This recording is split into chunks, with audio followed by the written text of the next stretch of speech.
7 techniques pour améliorer ton équilibre. Si tu veux plus être déséquilibré en roller, rapidement savoir faire des figures, tout doit être concentré ici. En roller, la plus grosse difficulté que tu vas rencontrer. Salut, je m'appelle Xavier Fifi, j'ai appris le roller il y a plus d'1 an. En tant que débutant, sur cette chaîne, je partage avec toi mes conseils pour que tu progresses en roller. Pour en profiter, c'est très simple, tu as juste à t'abonner maintenant à la chaîne en cliquant sur le bouton rouge s'abonner ou en cliquant sur l'icône juste en bas à droite de ton écran. En roller, la plus grosse difficulté que tu vas rencontrer, c'est l'équilibre.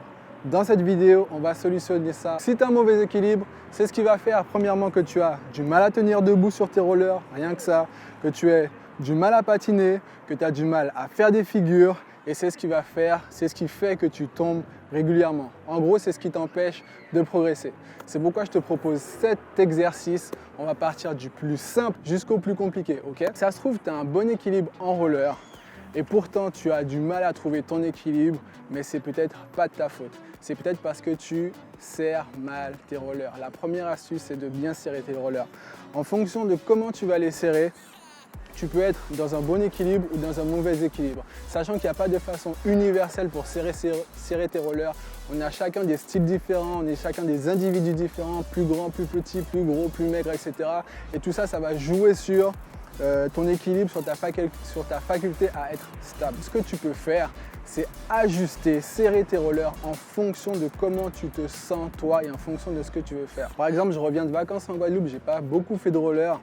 Et lorsque j'ai repris le serrage que j'avais avant mes vacances, je me sentais bizarre. Et ce que j'ai fait pour me réhabituer, c'est que j'ai changé le serrage de mes rollers et là, je me sens plus à l'aise. Comme quoi, il n'y a absolument pas de façon pour serrer tes rollers. C'est vraiment comment tu te sens. C'est très simple.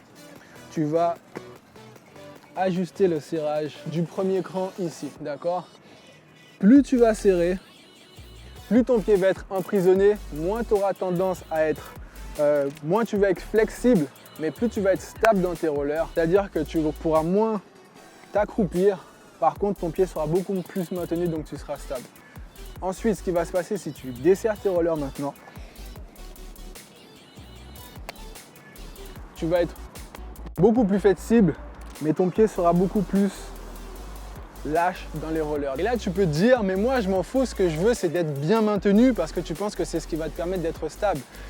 Ce que tu ignores peut-être, c'est qu'en roller, tu fais tout le temps ça. D'accord? Donc, si tu serres trop ici, plus de flexibilité, tu vas plus bien faire du roller, tout simplement parce que tu peux plus bien faire ce mouvement. Quand tu patines en arrière, quand tu patines normalement, par exemple quand tu fais ça,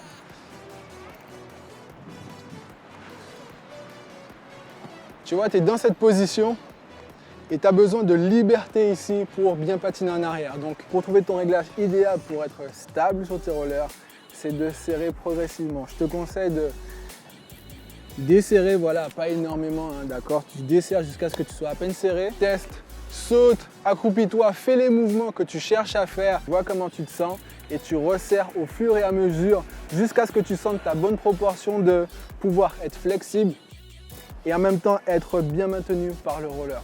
Ok? Ça, c'est le premier conseil que je peux te donner. Et pense en fonction de ton évolution de temps en temps à desserrer et à resserrer un peu tes rollers pour trouver ton meilleur cran de serrage du moment. Petite astuce, en plus de l'astuce, lorsque tu patines, tes rollers se desserrent. C'est-à-dire que même si tu les avais bien serrés au départ, peut-être 30 minutes ou 45 minutes après, tes rollers se desserrent. Ça, c'est complètement normal. Et particulièrement au niveau de cette sangle-là, c'est-à-dire la deuxième sangle, pense à la resserrer, d'accord? En fonction, bien entendu, de ton ressenti. Deuxième astuce, tu la connais, je l'ai rabâché des millions de fois sur la chaîne, c'est de fléchir tes genoux. Je ne vais pas revenir dessus, je te mettrai une vidéo quelque part pour que tu puisses voir. Le truc, c'est de fléchir tes genoux. Plus tu seras fléchi et plus tu seras stable, tu vas gagner en équilibre. Tu pourras progresser très rapidement si tu maîtrises simplement cette seule astuce, ok? Donc deuxième astuce, tu fléchis sur tes genoux. Troisième astuce, c'est le regard. Lorsque tu patines, tu peux avoir tendance à regarder le sol, à regarder 1 mètre ou 2 mètres devant toi. Ça, c'est vraiment quand tu as peur, quand tu es débutant, tu as peur, donc tu regardes là, juste là. C'est une grosse erreur qui peut te faire justement tomber. Ton regard conditionne là où ton corps va aller. Ce qui veut dire que si tu regardes à terre, ton corps va se positionner pour que tu ailles à terre.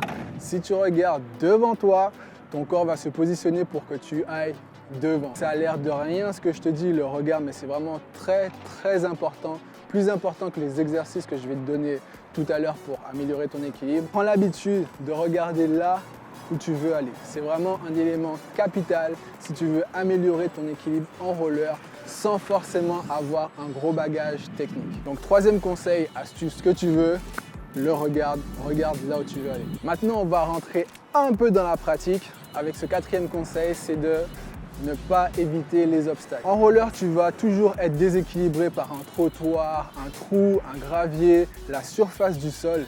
Et tu dois t'habituer à franchir ces éléments-là qui sont des éléments naturels. D'accord? Donc, moi, ce que je te conseille quand tu rencontres un trottoir, enfin une petite montée, une petite bosse, au lieu de l'éviter, essaie de trouver un moyen de franchir cet obstacle. D'accord?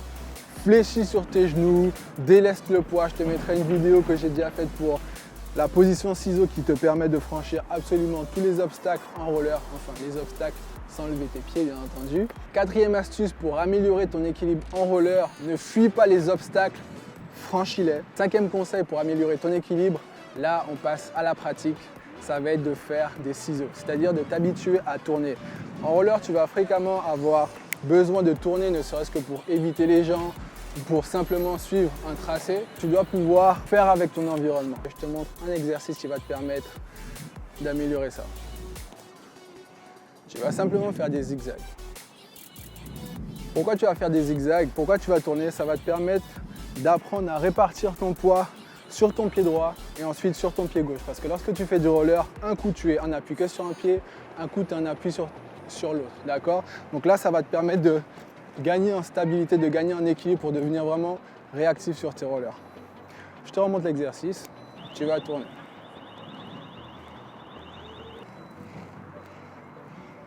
Tu peux faire une variante, vraiment te mettre en position ciseau. Bien sûr, à chaque fois, tu vas changer de pied. Plus tu vas t'habituer à faire des exercices en changeant de pied, meilleur sera ton équilibre, plus vite sera ta progression, plus vite tu sauras faire des figures, des sauts et tout ce que tu veux. Okay? Il y a beaucoup de personnes qui négligent ça, qui s'entraînent que sur un pied. C'est vraiment dommage. Si vraiment tu veux progresser très rapidement, c'est vrai que c'est pas évident de travailler des deux côtés, mais en termes de performance, il n'y a pas photo. Troisième variante, là tu vas alterner. Alors, je récapitule. Premier exercice, tu as les pieds joints et tu tournes. Ok? Deuxième exercice, tu décales tes pieds et tu tournes. Troisième exercice, tu vas décaler tes pieds, mais à chaque virage, tu vas alterner. Ok, ça donne ça.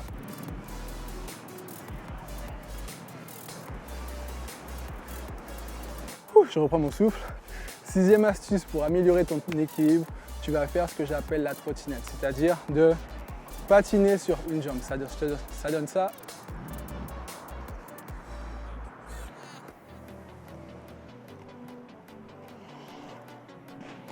Pourquoi tu vas faire ça?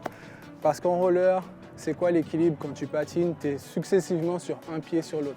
Plus tu es à l'aise en restant en équilibre sur un pied, plus tu deviens bon en roller, d'accord? Donc tu vas travailler ça en travaillant ta capacité à rester en équilibre sur un pied. Alors pour faire la trottinette, tu es ici, tu fléchis les genoux, ça te dit rien? Deuxième astuce, hop, tu écartes ton pied. C'est ce pied-là qui va te permettre de propulser. Si tu n'es pas équilibré, tu mets tes deux mains sur tes genoux, tu t'appuies et hop, tu pousses, d'accord? Et hop, tu pousses. L'autre côté, hop, hop, hop. D'accord? Tout ton poids, tout ton équilibre réside sur la jambe qui est devant. La jambe arrière, elle sert uniquement à te propulser, d'accord? Ici, pour être bien en équilibre, et tu pousses. Ce que tu vas faire une fois que tu seras à l'aise en faisant la trottinette, c'est que tu vas faire la trottinette en essayant de rester en équilibre sur un pied le plus longtemps possible. Plus tu seras capable de rester en équilibre sur un pied le plus longtemps possible, plus ça voudra dire que tu gagnes en équilibre, plus ça veut dire que tu deviens meilleur en roller. Tu seras capable de faire des figures, des sauts et tout, etc. d'autres choses bien plus rapidement. D'accord? Ça te donne à peu près ça. Je sais pas si tu me vois bien en fait, je sais pas où est-ce que ça cadre Du coup, je sais pas si je vais trop loin, si je vais pas trop loin. Bizarre. Bon, tu es prêt pour la 7e astuce, ça va être de tourner, mais cette fois-ci sur une jambe, d'accord? Tu comprends bien que pour arriver à faire cet exercice, il va falloir que tu saches maîtriser tous les exercices que je t'ai cités précédemment. Tu vas prendre de l'élan, tu vas t'élancer sur une jambe et tu vas tourner. Ça donne ça. Il y a plusieurs manières de faire ça. Tu as la technique des slalomeurs. D'ailleurs, tu peux t'aider de plots si vraiment tu veux te perfectionner, mais ça va être plus compliqué. Je te conseille au début sans plot pour rester, tu vois, à la cool, sans formalité, d'être obligé de passer à travers les plots. Et après, si tu veux vraiment te perfectionner, tu vas utiliser des plots. Alors, je te disais, il y a la technique des slalomeurs, des freestylers, je ne sais même pas comment on les appelle. Je ne sais même pas s'ils ont un nom. Ouais, de freestylers, je pense. Je ne la maîtrise pas, mais ce que je les vois faire, c'est qu'ils se restabiliser avec leur pied arrière pendant qu'ils slalom. Moi, ce que je te propose, c'est de ne pas te prendre la tête avec ces histoires de rééquilibrage des pieds, mais c'est de simplement verrouiller ton pied ici pour rendre ça plus simple. D'accord? Donc, tu prends de l'élan, tu verrouilles et tu tournes.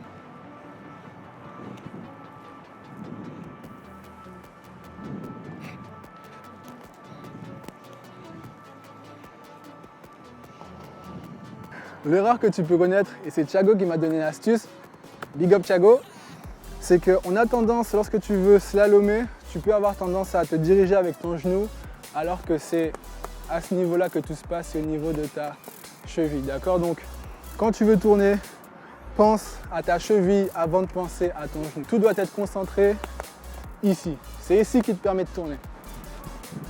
Bien sûr, il y a ton genou qui va suivre, mais ce n'est pas lui qui donne l'impulsion. C'est au niveau de ta cheville qui donne l'impulsion. Encore une fois, tu n'es pas un unijambiste, tu vas travailler tes deux côtés. Si tu veux réellement progresser en roller, c'est-à-dire acquérir un meilleur équilibre, d'accord, tu n'as pas un seul côté de corde, tu en as deux côtés, alors tu vas travailler le pied gauche et le pied droit.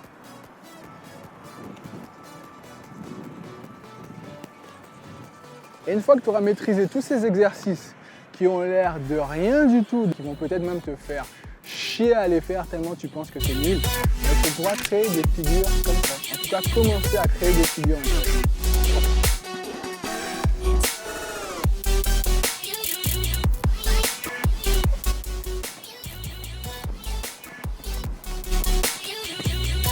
Attends. Là, je l'ai fait du pied droit. Faut que je le fasse du pied gauche.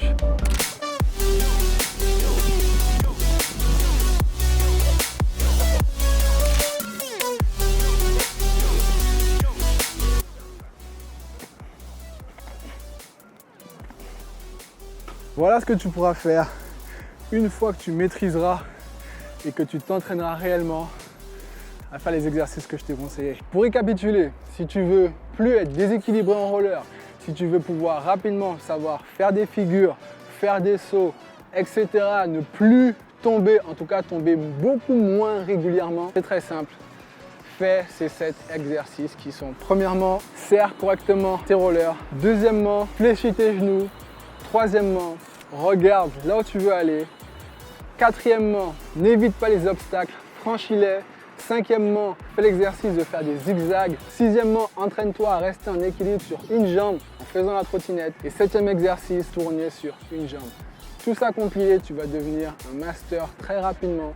Entraîne-toi le plus fréquemment possible pour avoir les plus gros résultats le plus rapidement possible. Ok? Je tiens à préciser, c'est pas quand tu vas faire ces exercices une fois comme ça que ça va fonctionner pour toi. Si tu veux réellement que ces exercices fonctionnent, tu n'es pas obligé de faire les 7 tout le temps, mais prends-en au moins 3 dans lesquels tu vas devenir vraiment spécialiste et ça va suffire pour te permettre de gagner en équilibre et de progresser vraiment rapidement en roller. Et ensuite, si tu veux, tu changeras d'exercice.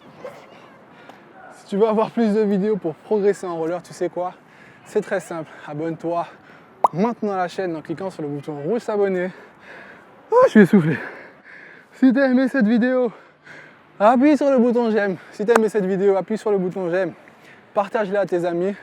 Laisse un commentaire. Dis-moi les progrès que tu as fait en faisant ces exercices. Dis-moi ce que tu sais déjà faire. Dis-moi là où tu as des difficultés et je tâcherai de te faire une autre vidéo pour répondre à tes questions. D'ailleurs, si tu as des questions, si tu as un sujet de vidéo que je voudrais que je traite, là où tu as des difficultés, regarde dans le descriptif de la vidéo, j'ai mis un petit lien où tu peux me dire exactement quelle vidéo tu souhaiterais que je te fasse. J'ai un cadeau pour toi. Si tu as peur de te mettre au roller ou tu as des difficultés à en faire, je sais ce que c'est, je suis passé par là, c'est pourquoi je t'offre un atelier que j'ai fait spécialement pour toi. Ou si tu as peur du regard des autres, je te montre comment dépasser la peur du regard des autres. Je sais que quand tu commences à avoir 25, 26, 30, 40, 60 ans, ça peut être un peu embêtant, tu as un peu peur, tout ça. Je vais te montrer comment passer au-delà de ça. Si tu penses que tu es trop vieux, à la fin de cet atelier, tu sauras très clairement si tu peux te mettre au roller ou non, si tu es trop âgé ou non. Maintenant, si tu n'as pas le temps de faire du roller, je vais te donner mon conseil pour que tu puisses faire du roller, et ça même si tu es occupé. Maintenant, si tu as des difficultés à faire du roller, premièrement, je vais te dire comment choisir la paire de rollers faite pour toi et où l'acheter. Tu auras une liste de boutiques spécialisées dans le roller où tu pourras prendre les rollers qui te correspondent. Deuxièmement, je vais te montrer comment baisser ton appréhension lorsque tu es sur des rollers très facilement. Troisièmement, je vais te donner le secret du patinage qui n'en est pas un. Pourtant, 90% des personnes qui font du roller n'appliquent pas ce simple conseil qui va te permettre de patiner avec facilité et efficacité. Maintenant que tu seras patiné, d'accord, je vais te montrer comment freiner, n'est-ce pas? Je vais te montrer comment freiner de la façon la plus simple et la plus efficace possible. Et pour finir, je vais te montrer comment tomber. Mais pas comment tomber n'importe comment. Je vais te montrer comment tomber en toute sécurité sans te faire une égratignure. Si tu veux recevoir l'atelier, c'est très simple. Clique dans le lien dans le descriptif de la vidéo. Dis-moi à quelle adresse mail t'envoyer cet atelier pour que tu puisses passer d'avoir peur de me mettre au roller ou d'avoir des difficultés à en faire à tu arrives à faire du roller. Pour ça, je te dis à tout de suite dans l'atelier et surtout, prends soin de toi.